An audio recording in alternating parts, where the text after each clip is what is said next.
G'day Pickleball family. First thing to know, as shared on Major League Pickleball, MLP Dallas Day 4 recap, Premier Level semi-finals and final. Pickleball prowess and elite teamwork were on full display during Championship Sunday, after number 1 Orlando and number 2 DC made it out of their semi-final matches in 3 games each. Their last battle against each other was a thrilling rematch of MLP Atlanta. Ultimately, the DC Pickleball team were crowned MLP Dallas Premier Level champions, and rising star Christian Olsson was named Premier Level MVP.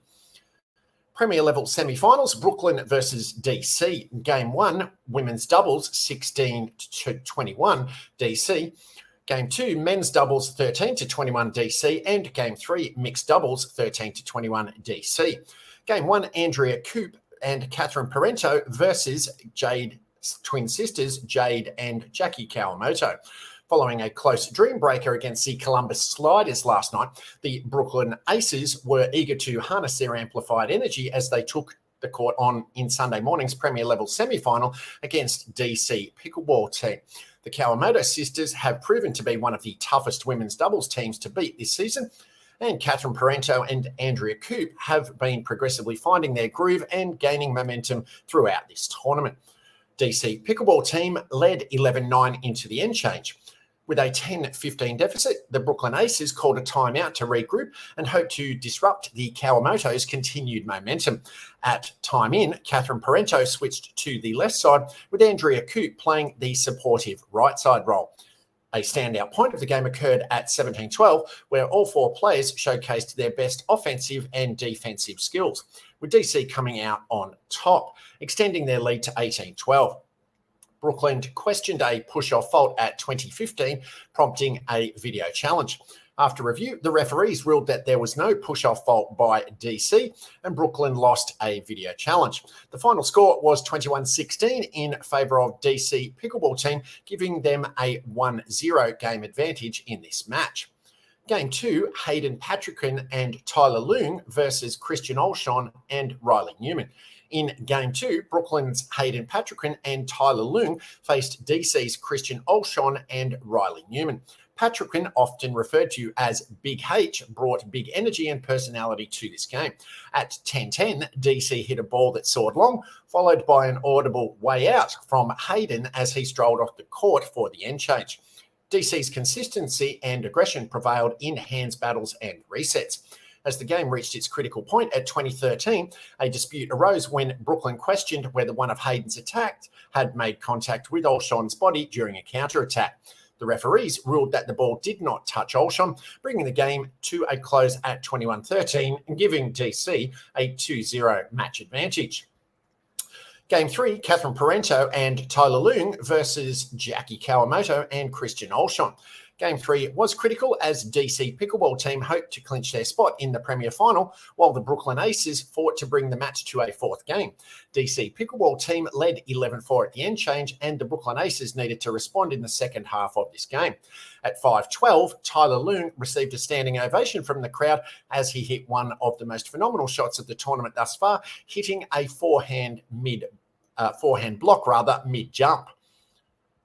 The Brooklyn Aces tried to carry this energy into the second half of the game, but DC proved to be the strongest team with heightened offense, remarkable defense, and resets from Kawamoto. DC Pickleball team closed the game at 21-13 and secured their spot in the final. Chicago versus Orlando in the second Premier Level semi-final. The Chicago Slice played the Orlando Squeeze for the second time this tournament.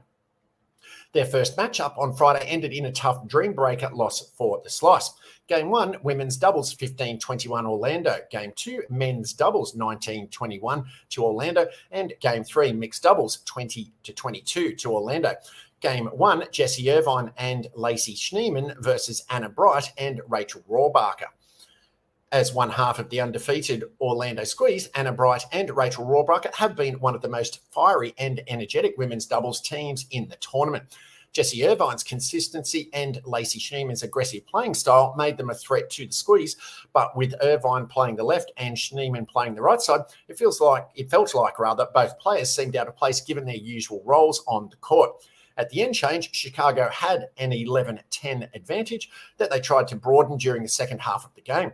Orlando brought more aggression in the second half of the game, and no high ball was left unattacked by the Squeeze as the Slice were constantly in a defensive position. Despite the Chicago Slice calling a timeout at 15-18, the Orlando Squeeze kept their crusade going and finished the game with a 21-15 win. Game 2, Ben Johns and Eric Lang versus Zane Navratil and Andre Diescu. After a tough loss for the women, Chicago needed to respond in Game 2 as team captain and the world's #1 player. Ben Johns was eager to get his team into the final. At a 12-17 deficit, Chicago called a timeout. At time in, we saw a reanimated Ben Johns make his presence known on the court. Right out of the gate, he brought the score to 16-17. Across court, Ernie, followed by a Burt from Johns at 17-18, got thunderous applause from the crowd, but the Squeeze countered with a video challenge, questioning if Johns committed a foot fault. After review, it was determined that Ben did not commit a foot fault, which brought the score to 18-18. Shortly after, an out call by Orlando was overturned by the referees, which brought the game to 19-19. A crucial dink was missed at 20-19 that granted Orlando Squeeze game point.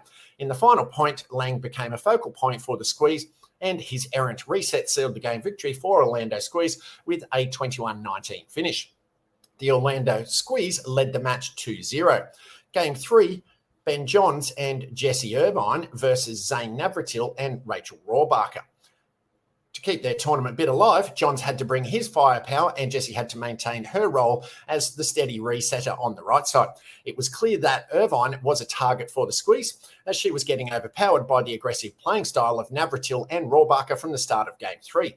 The Chicago Slice fell behind quickly with a score of 7-11 at the end change. Navratil was dialed in during this game and Rachel Rohrbacher's hyped energy kept him going. Johns appeared visibly frustrated throughout the game, and a lob winner from Rohrbacher at 19-14 gave the Squeeze match point. The Slice did not give up and narrowed the deficit to 17-20, prompting the timeout call by the Squeeze. Orlando returned and targeted Irvine once again. Johns displayed great mental resilience as he and Irvine evened the score 20-20. Irvine attacked Rohrbacher with a cross-court shot, while Rohrbacher countered with a shot that snuck behind Johns to make the score 21-20. A reset from the baseline that fell short by Irvine sealed the deal for Orlando's place in the final match against DC Pickleball team. The Premier Level final, Orlando versus DC. Once again, the Orlando Squeeze and DC Pickleball team faced off in the Premier Level final for the second event of Season 2. Game 1, women's doubles 15-21 to DC. Game 2, men's doubles 10-21 DC. And Game 3, mixed doubles 22-24 DC. Game 1, Anna Bright and Rachel Rohrbacher versus twin sisters Jade and Jackie Kawamoto. Jackie and Jade came out strong with a 4-1 lead for DC. Orlando quickly created winning offensive moments, bringing them to a 6-5 lead. Rachel Rohrbacher's consistent attacks were the perfect complement to Anna Bright's proactive playing style, as she played her game without hesitation. A foot fault from Jade Kawamoto gave Orlando a 11-10 advantage at the end change. DC remained competitive throughout the second half of the match, and their determination brought them to a 17-15 lead, which prompted the Orlando Squeeze to regroup with a timeout. Bright was seen giving Rohrbacher strategic advice before exchanging nods about the plan for the rest of the game. A lob from Rohrbacher sailed long and broadened the deficit to 19-15. On game point, a backhand counter from Bright landed in the net, which banked the first win for the DC Pickleball team 21-15. Game 2, Riley Newman and Christian Olshon versus Zane Navratil and Andre Diescu. DC's Riley Newman and Christian Olshon were dialed in for this game. Riley Newman, who recently moved to Dallas, was determined to win in his new hometown. He proceeded to show why he's one of the world's best players, bringing DC to an 11-5 advantage at the end change. Just a few months ago, DC's Christian Olshon was battling in the Challenger level final, and he since emerged as the ideal doubles partner for Riley Newman during the Premier level final. At a 10-18 deficit, the Orlando Squeeze called a timeout, but that wasn't enough to stop DC's momentum. They finished the game with a decisive 21-10 game and a 2-0 match advantage. Game 3, Riley Newman and Jade Kawamoto versus Andre Diascu and Anna Bright. DC Pickleball team came into Game 3 with a hunger to avoid a repeat of Atlanta. Orlando's Bright and DC's Newman had a visible rivalry in this game. An incredible hands battle broke out between Newman and Diascu at 4-3, with Orlando Squeeze coming out on top and earning a standing ovation from the crowd. Riley Newman continued to put the heat on the Squeeze, but the consistent defense from Bright and Diascu kept them competitive, only trailing behind by 1 point or tied in the first half of the game. A forehand volley from Diascu at 10-10 clipped the back of the baseline and gave the Squeeze an 11-10 lead at the end change. The crowd remained rowdy throughout the entire timeout, with loud cheers for the Orlando Squeeze, who hoped to bring on another game. Riley Newman remained aggressive, but his accuracy fell short, bringing the DC Pickleball team to a 10-14 deficit. DC fought back to get within 1 point at 15-16, prompting a defensive timeout response from Orlando. At 18-17, Andre hit an attack that got behind Riley Newman, who was committed to the middle, bringing the score to 19-17, igniting a Let's Go Squeeze chant from the crowd.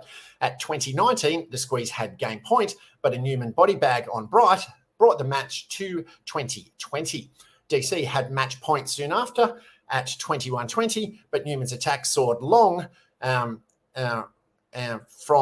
and once again, even the score to 21-21. And Ernie from Jade Kawamoto at 22-22 once again gave DC match point, and an attack from Newman sealed the match and MLP Premier Level Championship title for the DC Pickleball team.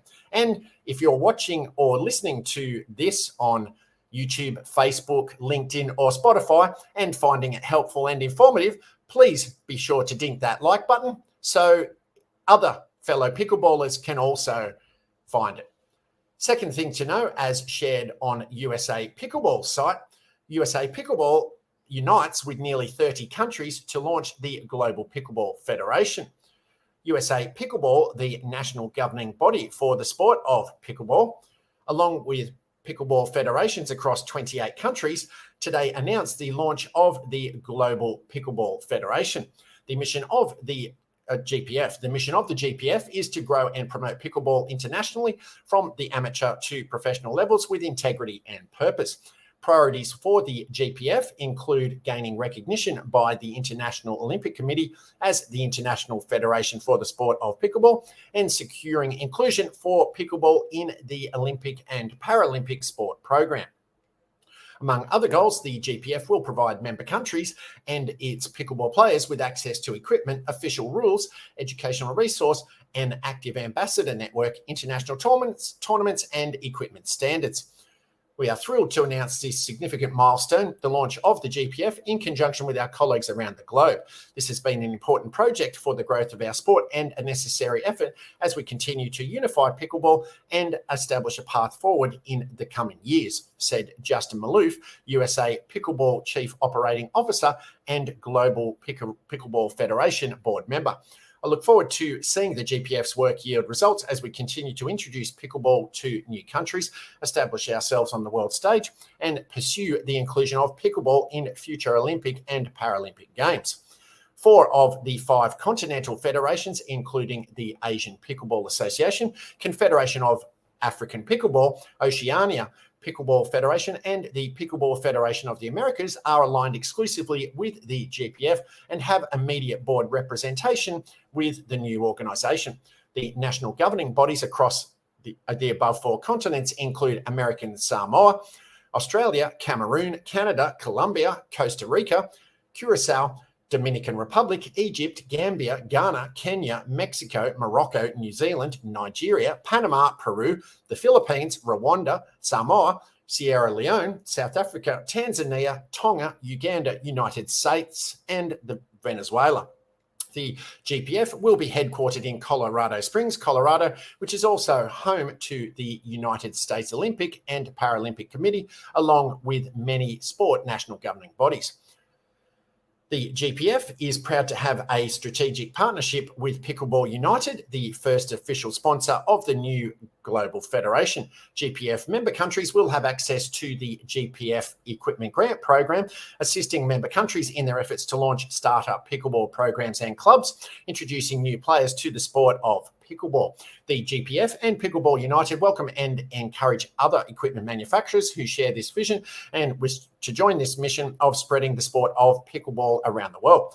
Starting January 1, 2024, 500 pickleball starter sets will be available to GPF member countries, with another 1,000 pickleball starter sets available at a subsidized rate of $100. Paddles up.